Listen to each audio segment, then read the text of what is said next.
भी अगर उम्रों में बरकत चाहते हो, आप भी चाहते हो कि आपकी उम्र में बरकत हो जाए, आपके घर में बरकत हो, आपकी दुकान में बरकत हो, तो अपनी माँ की इज्जत करो, अपनी माँ की खिदमत करो, माँ की कदर करो। ए लोगों, माँ को खुदा की कसम गालियां ना दो।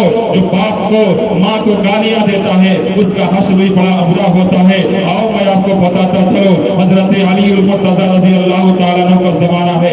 हजरत अली मुर्तजा की मजलिस लगी हुई है और खाना काबा के चारों तरफ एक बंदा घुलट घुलट के रो रहा है और तड़प रहा है, ज़ारों का दार रहा है और रोते रोते कह रहा है, मौला मुझे माफ कर दे, मुझे माफ कर दे।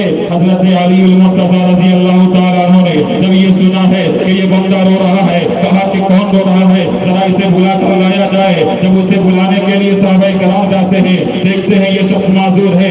लोगों ने कहा चलो, हजरत अली बुला रहे हैं। वो शख्स कहता है देखते नहीं मैं माजूर हूँ, मैं जा नहीं सकता। ने कहा तुझे कंधे पे उठा के ले जाएंगे। चुनाचे ने कंधे पर उठा कर ले जाया गया। तब हजरत अली मुर्तजा रज़ी अल्लाह तआला अन्हु के पास पहुंचते हैं और जब देखते हैं ये माजरा कुछ अजीब सा है, वो बंदा रोने लग जाता है और सिसक के रोता है। हजरत अली मुर्तजा ने पूछा, लोगों बताओ माजरा क्या है? वो बंदा कहने लगा नहीं मैं नहीं बताता। जब उसने कहा कि नहीं बताता तो अल्लाह के वो सहाबा यानी अली मुर्तजा पूछते हैं कि बताओ तो सही माजरा क्या है? वो बंदा कहता है, अली जब पूछते हो तो आओ मैं बताता हूँ। मैं बड़ा अय्याश था, मेरा बाप मालदार था, मैं मोटरसाइकिल से घुमा करता था, इधर उधर जाया करता था और जब यहाँ वहाँ जाने लगा तो जाने के बाद मैं देखता क्या हूँ कि मेरा बाप मुझे कहता है कि ऐ लोगों सुनो, मेरा बेटा भाग गया है। चुनाचे अब मैं तिजोरी को बंद कर रहा हूँ, उसका बाप तिजोरी बंद कर देता है। वो बंदा कहता है कि नहीं बाबा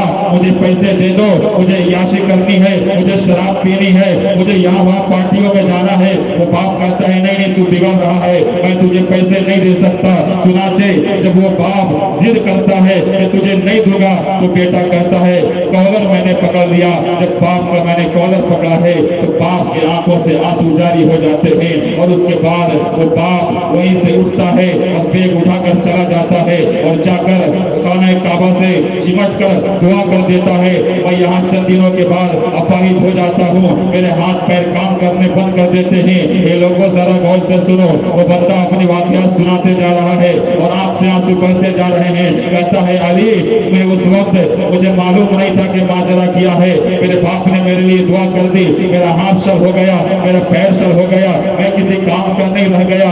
जब मेरा बाप कुछ दिनों के बाद आता है, बाप तो बाप होता है, जब उसने मेरा ये माजरा देखा तो बाप मेरा सीने से लगा लेता है, सीने से लगा कर कहता है बेटे ये तेरा क्या हाल हो गया है? कहता है अब्बा जान देखो तो सही क्या क्या हो गया है, मैं चलने के काबिल नहीं रह गया, मेरे हाथ नहीं उठाए जाते। वो बाप कहता है बेटे न पूछ, मैंने तेरे लिए खाना काबा में दुआ कर दी थी, अब चल के वही तेरे लिए दुआ करना पड़ेगा। चुनाचे दोनों तैयार होते हैं लेकिन सवारी यूं ही गिरती है और बाप का इंतकाल हो जाता है। वो शख्स कहता है कि बाप के इंतकाल के बाद से अब तक मैं लुढ़क के चल रहा हूँ और मैं खाना काबा के 18 साल से तवाफ कर रहा हूँ और रब के सामने रो रहा हूँ, लेकिन अब तक मेरी माफी नहीं हुई है। ये लोगों जरा गौर से सुनो, बाप के कॉलर पकड़ने पर सिर्फ ये माजरा हो सकता है, हाथ पैर शल हो जाता है। ऐ लोगों माँ बाप की कदर करो, आपकी कदरदानी करो। अगर माँ बाप अगर आपकी जिंदा है तो खुदा की कसम अगर उनकी कदरदानी नहीं करोगे तो फिर अल्लाह तबारक व तआला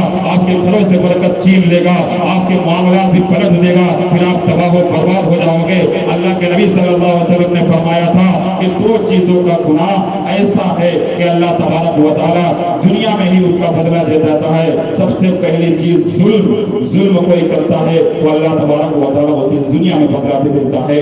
और दूसरी चीज है हुकूकुल वालिदैन की नाफरमानी करना। जब कोई बंदा वालिदैन की नाफरमानी करता है तो अल्लाह तबारक व तआला उसको यही सजा दे देता है।